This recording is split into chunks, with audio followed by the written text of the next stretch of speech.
करेगा। वो भाजपा के मंत्री नेता लोग थे, तो हमने उनसे कहा कि अब चुप रहो, ये स्वीकार्य नहीं चुप कर दे तो और चुप हो गए सब लोग। देखो सब लोग अच्छे समझते हैं, सब लोग। वर्गीकरण का जो फैसला आया है आरक्षण में, आप लगातार कई 3 बार आपने शायद ये मुद्दा सदन में बड़े अंदर अच्छी तरीके से उठा दिया, फिर भी लोग कह रहे हैं कि चंद्रशेखर आजाद अपना स्टंट क्लियर नहीं कर रहे हैं, गोलमोल बात कर रहे हैं। ये गलत है। और हमने परसों बहुत जोरदार तरीके में हमने सरकार से और इंडिया लाइन दोनों से पूछा था कि वो अपना स्टैंड क्लियर करते हैं। हमारा स्टैंड तो क्लियर है, कुछ भी एंटी कॉन्स्टिट्यूशनल होगा। और जिस तरह से पावर हमारे लोग ही नहीं समझे, राज्य को पावर दे दी, राज्य में आपके विरोध की सरकार आ गई जैसे अभी है, तो आपको कुछ भी नहीं देगी। तो लेकिन अगर सरकार ये सोचे कि हम किसी वजह से आमने सामने आ जाएंगे तो हम पीछे झुक सकते हैं थोड़े से, लेकिन अपने भाइयों से झगड़ा नहीं कर सकते। तो ये सहयोगी ने किया है और इसको भी बिना जातिगत जनगणना के इसको भी लागू नहीं किया जा सकता। भीम आर्मी के संस्थापक आजाद समाज पार्टी के प्रमुख नगीना लोकसभा सुरक्षित से सांसद चंद्रशेखर आजाद जी मेरे साथ हैं। लगातार SC/ST में जो वर्गीकरण का जो फैसला है उसका विरोध संसद में करते हुए दिखाई दे रहे हैं। किस तरीके से एक चंद्रशेखर आजाद पूरे तमाम SC/ST के सांसदों पर भारी पड़ रहे हैं, वो कहीं ना कहीं दिख भी नहीं रहे हैं इस पूरे मुद्दे पर। चंद्रशेखर आजाद जी कहाँ से ये आप हिम्मत लेके आ पा रहे हैं? आप पूरे एक पार्टी के अकेले सांसद हैं, एक बड़ा मुद्दा है ये। देखो ऐसा है, सांसद तो मैं अब बनाऊं जी, लेकिन मैं बहुजन मूवमेंट को हमारे परिवार में, मेरे पिताजी प्राइमरी स्कूल में मास्टर थे, बामसेफ के मेंबर थे, लंबे समय से चली आ रही है।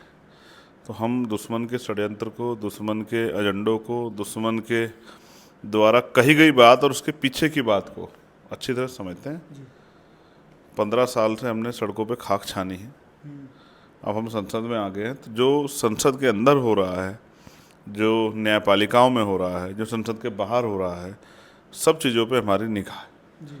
तो हम भविष्य में जो खतरा आने वाला है समाज पे उससे अवगत है, और हमारा काम ये है एज ए नेतृत्व करता है, एज ए लीडर, कि हम समाज को उन खतरों से अवगत कराएं और समाज इस बात की जो महत्ता है, इस बात का जो ये जो जिस उद्देश्य से लाया गया उसको समझे। यही काम हमारा है। जिस दिन जनता तैयार होगी, समाज तैयार हो जाएगा, तो उस दिन जो है अपने आप अपनी लड़ाई को लड़ लेगा। तो समाज को तैयार करना, उनको विचार देना हमारी जिम्मेदारी है। आप हमेशा एग्रेसिव अंदाज में क्यों दिखाई देते हैं? ऐसी क्या वजह रही है? कभी आप तमाम सांसदों से कहते हैं चुप, महिला विरोधी नहीं बोलेंगे, ऐसा क्यों? देखो, जब बात बहन बेटी की अस्मिता की आएगी, क्या जब बात जो है देश के गौरव की आएगी, देश के सम्मान की आएगी। देखो, मैंने उस दिन एक बात कही थी कि अगर मेरे व्यक्तिगत हितों की बात आएगी तो मैं एक बार के लिए शांत हो सकता हूँ, रुक सकता हूँ, चुप हो सकता हूँ।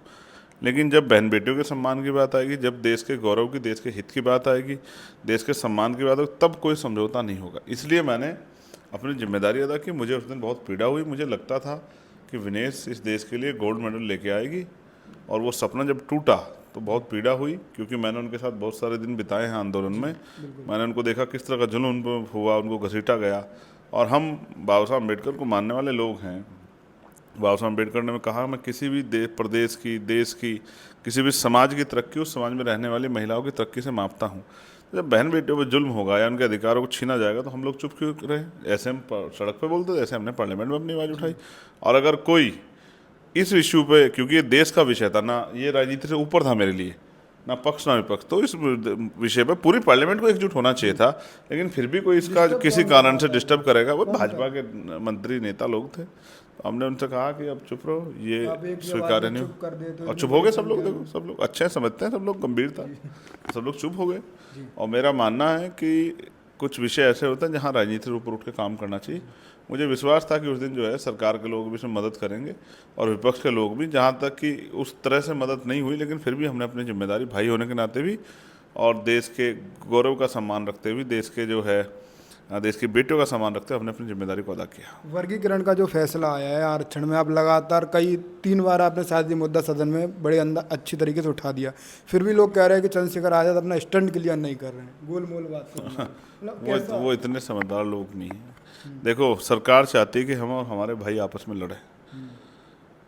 कुछ भाइयों को तो सरकार के फैसले से तो इस तरह की उम्मीद जगी है कि जैसे बहुत कुछ मिलने वाला है। तो मैंने तो कहा कि अगर समाज को कुछ मिलना हो, हमारे परिवार को मिलना, उन भाइयों को जो SC/ST में आते हैं, तो हम तो खुले दिल से कह रहे हैं कि 2-4% नहीं, 10% उनको दीजिए। जब EWS सरकार जो है 10% आर्थिक आधार पर दे सकती है बिना आंकड़े जुटाए स्वर्ण समाज को गरीबी के आधार पे, जबकि उस समय तो हमारी पार्टियों, जो पुरानी पार्टियां बीएसपी उस समय सब लोगों ने समर्थन किया था, लेकिन वो भी संविधान की हत्या थी, क्योंकि इस देश में लंबे समय से आरएसएस भाजपा के लोग और इंस्टीट्यूशन में बैठे, सुप्रीम कोर्ट में बैठे जज, हाई कोर्ट में बैठे जज हमेशा ही चाहते रहे शुरुआती दौर से कि जातिगत आरक्षण खत्म होके आर्थिक आधार पर आरक्षण किया जाए। और इस देश में जिस तरह की व्यवस्था है उसमें जो सबसे अमीर आदमी होगा वो सबसे गरीब का सर्टिफिकेट बना के उसका लाभ लेगा, इसलिए क्योंकि जातिगत आरक्षण के जो इसका आधार है, इसको समझे बगैर जो है आरक्षण की पैरवी और आरक्षण का विरोध नहीं किया जा सकता है। इसका जो आधार है वो है सामाजिक पिछड़ापन, इसका जो आधार है शैक्षिक पिछड़ापन, इसका जो आधार है प्रतिनिधित्व में कमी, सरकारी नौकरियों में कि समाज का कितना प्रतिनिधित्व है। तो आप महसूस करो, सरकार हमेशा से चाहती है कि आर्थिक आधार पर आरक्षण हो जाए, तो हम इस बात को समझते हैं, इसलिए हमने अपने भाइयों को समझाया कि भाई महसूस करके देखो सरकार की नीयत क्या है, सरकार का एजेंडा क्या है, क्या सरकार आपको देना चाहती है। अगर देना चाहती है तो 10% जैसे EWS को दिया है उन्होंने बिना संख्या जोड़, तो आपको भी दे दे, और मोस्ट बैकवर्ड के लोगों को भी, तो जिनको नहीं मिला उनको दे। हम तो चाहते हैं, लेकिन जो 15% शेड्यूल कास्ट के लोग दिया, अभी मेरे पास आंकड़े हैं, वही 6% पूरा नहीं हुआ अब तक, वो भी 6% नीचे रहा। अभी उसमें ही 9% हमेशा कभी भरा ही नहीं, किसी भी डिपार्टमेंट ने भरा। क्लास 1 से लेकर क्लास 4 तक कभी भरा ही नहीं सरकार के लोगों ने, कभी सुप्रीम कोर्ट ने संज्ञान नहीं लिया। आइए आप IIM का हाल देख लो, टॉप यूनिवर्सिटियों का, आप जो है IIT का हाल देख लो, टॉप कॉलेजेस का आप देखो, तमाम जगह पे कहाँ जो है schedule caste, schedule tribe, backward के लोगों को रिप्रेजेंटेशन मिला है। आप जो है क्लास 1 का रिप्रेजेंटेशन देख लो, और क्लास 4 का ही देख लो, सफाई कर्मचारी का। सारी नौकरियां ठेकेदारी पे है, आउटसोर्सिंग पे है, संविदा पे है, कहाँ है पक्की नौकरियां। तो हमारे साथियों को एहसास नहीं था, हमने अपनी बात रखी कि ये गलत है, और हमने परसों बहुत ज़ोरदार तरीके में हमने सरकार से और इंडिया लाइन दोनों से पूछा था कि वो अपना स्टैंड क्लियर करें। हमारा स्टैंड तो क्लियर है, कुछ भी एंटी कॉन्स्टिट्यूशनल होगा। और जिस तरह से पावर हमारे लोग ही नहीं समझे, राज्य को पावर दे दी, राज्य में आपके विरोध की सरकार आ गई जैसे अभी है, तो आपको कुछ भी नहीं देगी। तो राज्य को पावर दी नहीं जाती। आर्टिकल 341 में कोई अधिकार ही नहीं है कि राज्य को ये पावर दे दी जाए। कौन सी कास्ट किस कहाँ रहेगी, इसका फैसला पार्लियामेंट को, मैं तो कहता हूँ पार्लियामेंट को हम पूरा छूट देते हैं कि भाजपा की सरकार है जिन्होंने फैसले में पैरवी की है, वो लोग पार्लियामेंट में कानून ला के दे, आरक्षण की सीमा बढ़ा दें, 100% आरक्षण कर दें, 85% आरक्षण कर दें, और शेड्यूल कास्ट के उन जातियों को जिनको नहीं मिला 10% आरक्षण दे, 15% से अतिरिक्त। हम तो चाहते हैं, हम कब ना कर रहे हैं, हमने तो 1.5 साल पहले बात कही थी।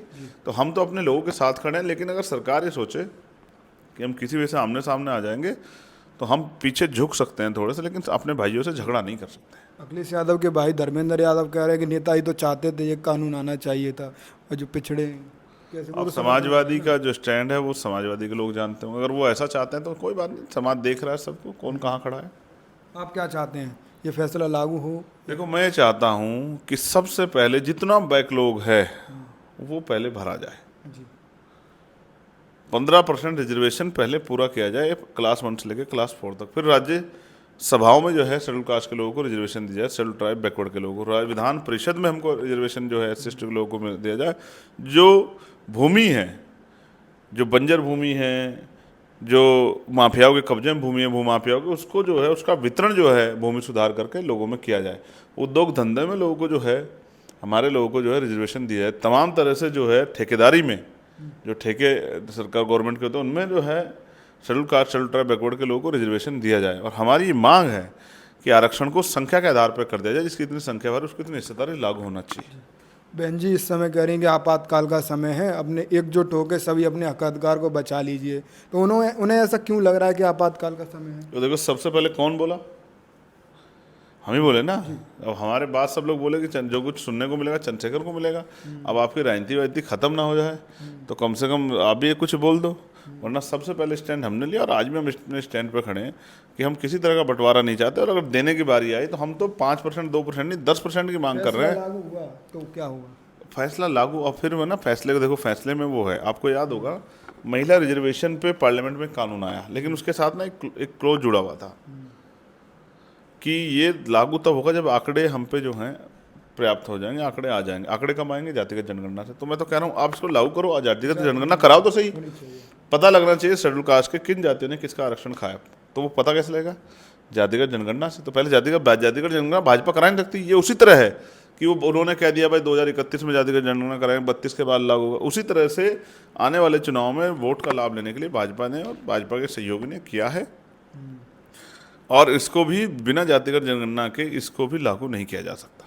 आज सदन का सेशन खत्म हो गया है, जैसे कि मैं सही हूँ तो आप लगातार जितनी उपचुनाव हो रहा है जिन सीटों पे आप लगातार रैली कर चुके हैं, ज़्यादातर सीटों पे अभी करेल का भी प्लान है, तो कैसे आप देख पा रहे हैं अपनी पार्टी का स्थिति? पार्टी ने बहुत अच्छा काम किया है। बूथ के संगठन 80, 85% हाँ, नहीं बिना तैयारी नहीं। जैसे कि आप मैं आपको ये बता दूं, पिछले जिस दिन 2024 का ये हमारा रिजल्ट आया था, उससे अगले दिन मैंने पार्टी मीटिंग में सब लोगों से कहा था कि जो उपचुनाव हैं उन सभी सीटों पे मुझे बूथ का संगठन चाहिए, सेक्टर का संगठन, और 90% बूथ और सेक्टर का संगठन बन चुका है। अब मैं गया था उस संगठन समीक्षा के लिए, रैलियों के लिए, और अब आप देखिए 15 दिन बाद फिर मैं निकलूंगा, जो संगठन 100% बन जाएंगे उनकी समीक्षा करने के लिए, और जो उपचुनाव हम लोग मजबूती से लड़ेंगे। अकेले या गठबंधन?